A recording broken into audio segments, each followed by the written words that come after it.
happy Valentine's Day, everyone listening to this podcast. If you're listening to this podcast on Valentine's Day or the day after Valentine's Day, you made the right decision. Thank you for tuning in for the episode. Fifth episode, right? Fifth episode of the Nostalgia Birthday Party podcast. I am 50% of your host. My name is Mickey on VHS. That's on all of my birth certificates. I'm accompanied by the lovely, the effervescent Leah. Leah, please let the people know that you're here with us. Hi guys, it's Leah. I'm not so sure about the word effervescent, but I'll do my best to give you that kind of energy today. That word I keep using today, I don't think it means what I think it. I don't think it means what I think it means. I'm gonna have to look it up after the podcast. Hopefully, it isn't anything negative. Wouldn't that be weird? But anyway, thank you guys for tuning into the fifth episode of the podcast. I'm not sure if you guys have your plans for tonight, but if you're starting it with us, that's dope. I think that's pretty cool. It's kind of funny. I was telling Leah before that maybe we should have saved the opportunities episode for this week since it's probably the most romantic episode that we've done. But I'm just over here stewing that they're potentially setting up this heterosexual relationship with a new character this season named William, who, when he was first introduced, was like this toxic, negative guy to Kara. And here we are, they're about to go on a date potentially in the episode coming up on Sunday, and I'm just livid and hoping it's like a fake out. I feel like that happened. That's like the beginning of every boy meets girl story. It's like, oh yeah, when I first met him, he was toxic and he was very bad for me. But now this Sunday, we're gonna go on a date. He's probably gonna be my next love interest. You know, pulling pigtails on the playground isn't as cute as people seem to think it is. That's that's weird. Like I mean, as a male, it's arguable whether I'm considered a man judging by my last couple of relationships. But I've never really seen the appeal of like physically like bullying girls in grade school when I liked them. That was like never a thing. I don't understand where that came from. Like, Who hey, I think you're knows? really pretty. Let me just push you off of the slide. I mean, it's one thing if you're five, it is another thing if you're 35. But even still, I think that's a weird way of showing affection. Yes. Maybe it's better that like in today's age we're seeing a little bit less of that on the playground. I should hope so. But in the meantime, I think Mickey's got some more light-hearted ways of showing affection to share with you guys. Yes, I do. Wow, you just reminded me. I forgot what my purpose on this podcast was. I was telling Leah before we were having a conversation before, which stemmed from a conversation I had with some of my friends in their early 20s. It's me and Leah personally. We're at the age where basically all our friends are either getting married or divorced. Well, no, not divorced, married, or they're having kids, and it's kind of, it almost happened in a flash. Like 2 weeks ago, I thought we were all psyched about going to the Warp Tour, and then it's like, oh hey guys, can't go out. It's my kids' like dance recital. I'm like, when did we turn 50? Out of nowhere. I mean, I don't know, but it's great that everyone's happy and having kids and getting married and stuff. And that's what we want to sort of share with you today. Yeah, I don't want. That sounded a little more bitter than I intended it to be. I don't. I'm not. I'm not family shaming anyone for making the next realistic step in our lives or anything. But basically, a couple of my friends have gotten engaged over this last year, and one story in particular I think is hysterical. And I've asked them, and they've given me the blessing to retell the story on here for you guys. So I'm going to take out a few names. I'm going to shuffle around some stuff, and I'm going to tell you guys. Try to. I'm going to try to provide more content for this podcast. Leah, she just dropped the opportunities episode, which is by far our most successful episode. So I want to contribute to whatever I can. I mean, the only thing I talk in stories in general. So I want to be back in the game. As in the immortal words of Cameron James, and I'm back in the game. Oh Mickey's man. getting back in the game. Well, there. Spoiler.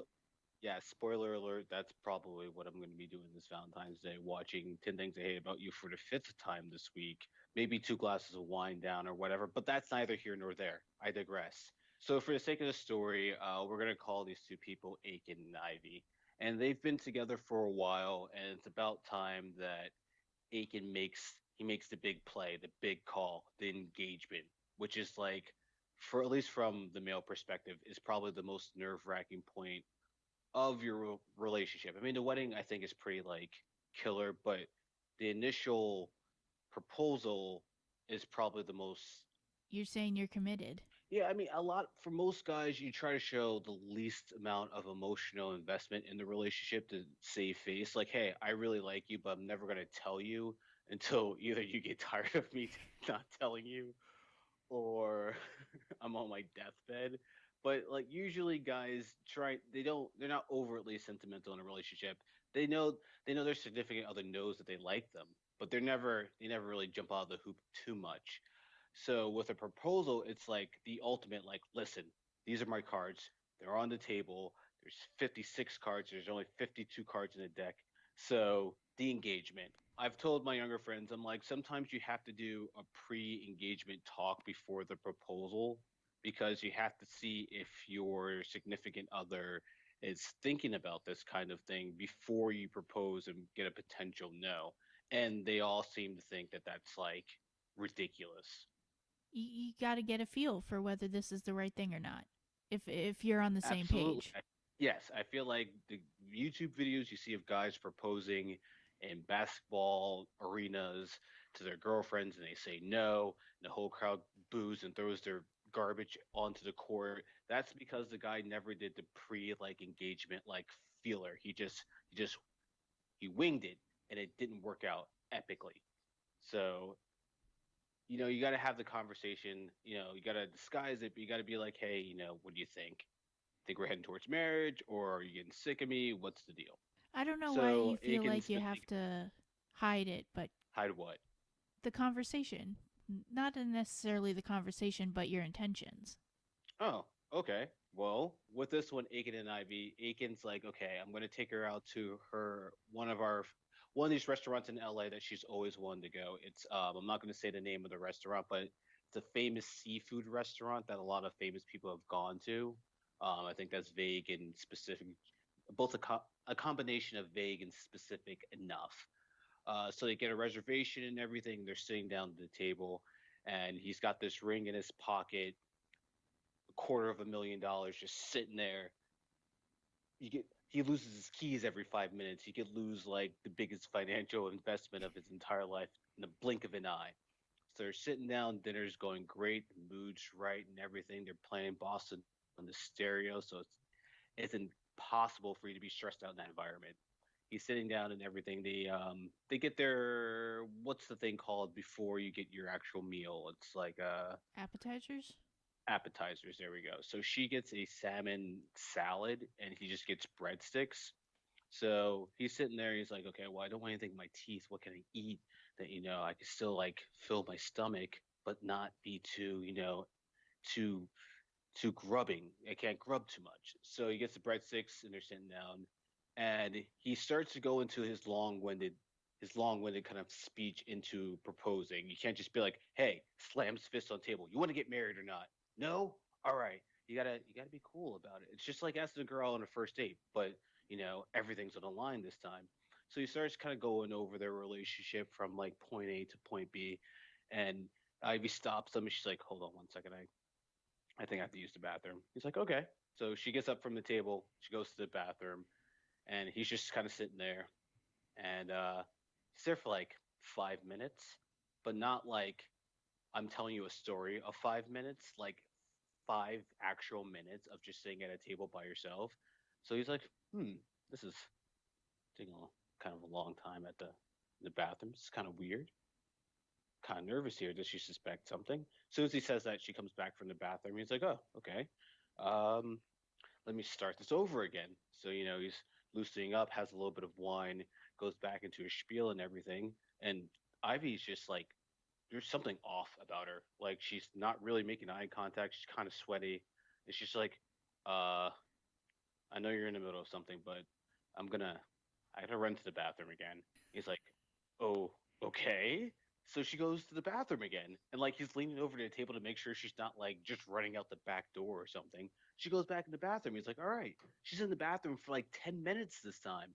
10 minutes. He's just sitting at this table. The waiter's like, "Hey, do you guys like want something to eat, or like, do you know what like she wants to eat or something? What's going on?" He's like, "I listen, dude. I don't know what's going on. Just give me 5 minutes." And he's like, "Well, I've given you 15 minutes." It's a weird thing. So as as they're having this kind of interaction between him and the waiter, Ivy comes back from the bathroom again, and she is not okay. It looks like she just saw the ending of Titanic all over again. Actually, let's rewind that a little bit. It looks like she just saw Titanic in 3D after drinking heavily the night before, and it's just like, whoa, it's we were reaching 4D at this point. So she comes up back to the table. She's like, "Listen, I don't want to ruin the dinner more than I already have, but something's going on with me, and I think we should go home." So he's like, "Okay, fine." Puts like $70 on the table because this place they charge you by taking deep breaths of oxygen. So they get in the car and everything. He puts his jacket around her because she's just it's weird. I don't know if you've ever been around someone that's had food poisoning, but like it's almost like your moral compass is just shifted. It's like it's like let's say me, you're gonna go see Paddington Bear, and then we just see like Mandy. Like it's just like I did not expect that to happen, and now like I'm a little bit scarred on the inside. It's like the buildings of the city in Inception just caving in on each other. That is exactly what it's like. That was a really good analogy. I gotta Wow. take from the I'm gonna movies when I write that down. can, cause gotta keep up with you. Isn't that grand? Okay, so they get in the car, they drive back home, and as soon as they get like back in the house, she makes a beeline for the bathroom, and that's pretty much the rest of the night. He's like, "Well, this is not how I expected things to go at all. This is awful. Now I have to think about whether I have to take her to the hospital and everything." Say 20 minutes goes by. So that's 5, 10, 20 minutes spent bathroom time, basically. Ivy comes back from the bathroom wearing his jacket for the night, and she's holding the box with his engagement ring. He's like, "Ooh, almost forgot about that." She's like, "Hey, were you gonna propose to me?" He's like, "Yeah, yeah, it was." She's like, "Okay, my answer is yes, but I gotta go back to the bathroom." I'm glad you changed the names of your friends because I know it's food poisoning, but keep saying that she's in the bathroom for so long, it's kind of gross. But I'm glad It's it has a hilarious. happy ending. Yes, hopefully after this podcast I'm still invited to the wedding. But I mean that's what to me Valentine's Day is truly about. Like if someone loves you so much that they're willing to agree to marry you while they have like type 2 food poisoning. I mean, what else do you want in a partner? Not much else, I guess. You're that strongly committed through That's through thick and thin, for better or for worse, in sickness and in health, all of that jazz. specifically in health in this instance. Yeah. How are they ever going to tell their engagement story again? They're going to play this podcast? That'll be great. We could be a part of history. We're a part of this couple's life forever, just like that. So yeah, I mean, I notoriously never really do anything for Valentine's Day, other than practicing Valentines and not Valentines. That's usually how I spend uh, February 14th. That and listening to Ruben Studdard, sorry, 2004 times. Um, but I don't know. I just have. Oh wow, dude. Actually, I got it. Have you ever heard of this thing called Galentine's Day? Yes, Parks and Recreation. I love it. Oh, Parks and Rec. That's where it came from. Yeah, Leslie Nope throws a throws a soiree for her lady friends to celebrate Valentine's Day but as friends. Love it. What is happening? What's going on right now? Where'd you The whole think it point was of from? Valentine's Day is I don't know. I'm just walking around on this earth, and like I just hear like people be like, "Oh yeah, I can't wait for Galentine's Day," and I'm like, "Is this like the next weird like step in evolution from Valentine's to Galentine's Day.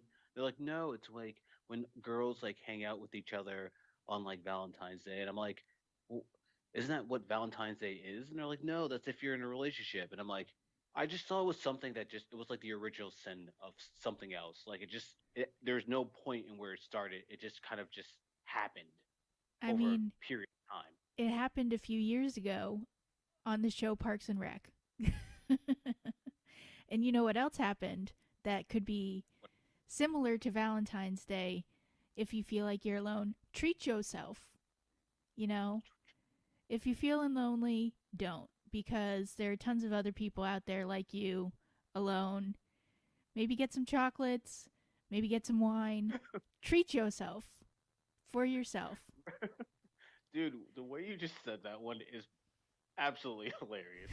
There's tons of other losers on this planet like Losers you. like me. There's pretty other dorks that watch way too many movies that aren't doing anything for Valentine's Day. Just like you, Mickey. Well, I know a compliment when I hear one, Leah. Thank you very much. Maybe I'll sit back, watch some Grey's Anatomy, and wallow in trash television.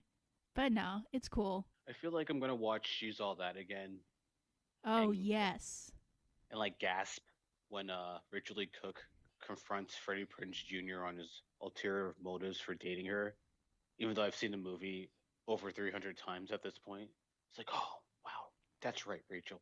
You know, on Zack Snyder. Twitter, I saw this tweet asking if you could recast any rom com with LGBTQ pairings, what would it be?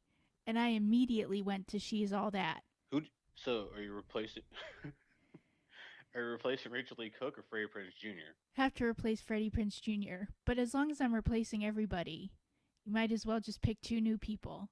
So I picked Anna Kendrick as, Rachel Lee Cook's character because she's the sassy one and could have a makeover, whatever. I'm thinking about Pitch Perfect a little bit. And That's not then anyone that knows you. That's not a surprise at all. You replacing any human being with Anna Anna Kendrick. But continue.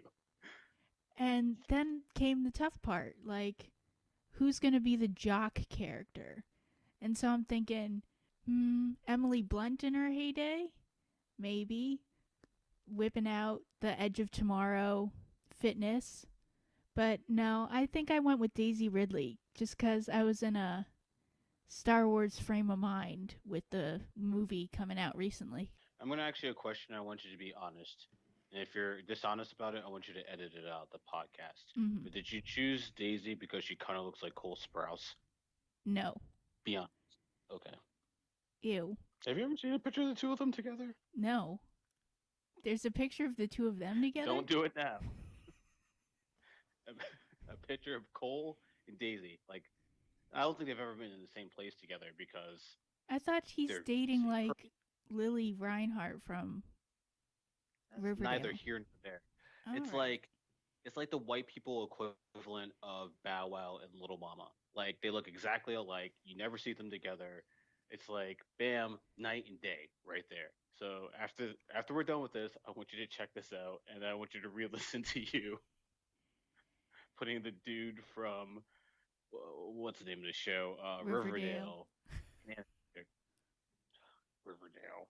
All right, so I Mickey, if you were to recast a rom com with LGBTQ couple, what would it be?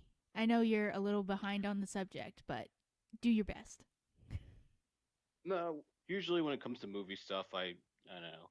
It's I don't know. I can't think of like an appropriate character to compare myself to, but it's like a part of my brain unlocks, and I'm just like, oh, Mickey actually knows something about something. But if I wouldn't really change anything. I would just take the movie Hot Fuzz with Simon Pegg and Nick Frost, and I would just keep the movie the way it is, except probably have a scene with them Frenching each other or something. I'm serious. Like if you watch Hot, I challenge everyone listening to this podcast right now to go back and watch Hot Fuzz and watch the dynamic between Nick Frost's character and Simon Pegg's like character throughout the movie. It seems quasi romantic, and I don't think it's because I'm weird. Like it just seems like Nick Frost is like kind of like the party girl a little bit, and Simon Pegg's like the straight laced guy and everything. I'm just like, they don't seem like a buddy cop relationship. It seems like this is something romantic's happening here, but that's that's just me. I mean, if you want to, if you want me to really play ball with it, then change Simon Pegg's character to Anne Hathaway and change Nick Frost's character to Rebel Wilson. There we go. Okay. All right. That's fair.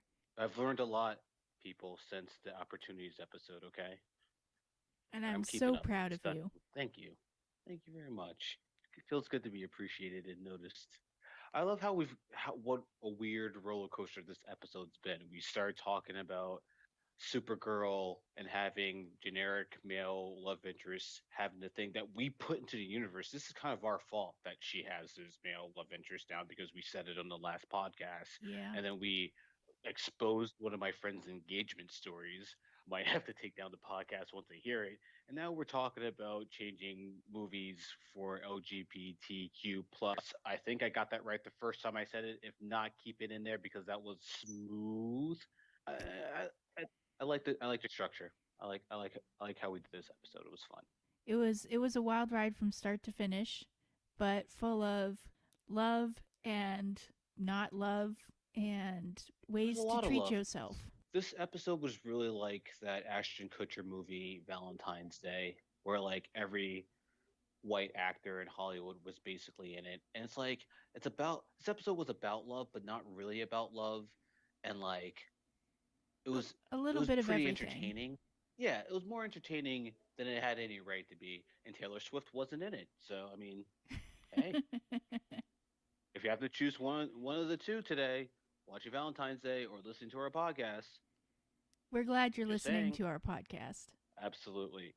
If you would like to share some stories with us about your Valentine's Day stuff, do me a personal favor and keep it PG because I am painfully single and I don't like hearing people who are in love with other people. But you can hit me up on all social media platforms at Mickey on VHS. Remember, that is my legal and government name. You can also hit up Leah on Twitter at. House of LG. Our social media information is in the Wait, description below. wait. House of LGR. Did you did you change the name of your Twitter to like a pirate kind of thing? Why can't I spell OUR? Please don't take this out of the podcast, guys. If you hear this part of the podcast, I don't know because Leah might take it out. Just tweet me personally. Be like, hey, Mickey, just between us, I think she said R like pirate R, but she doesn't want to admit it. Just so I know I'm not crazy or whatever. Just saying. Just saying. All right. Thanks, guys. We'll see you on episode 6, where I'm sure the Earth will have imploded on itself, and we will be here to give our 2 cents about it. Thank you for listening to the episode again for the ninth time during the episode. Have a safe and happy Valentine's Day, Valentine's weekend. You guys take it easy. Bye, guys.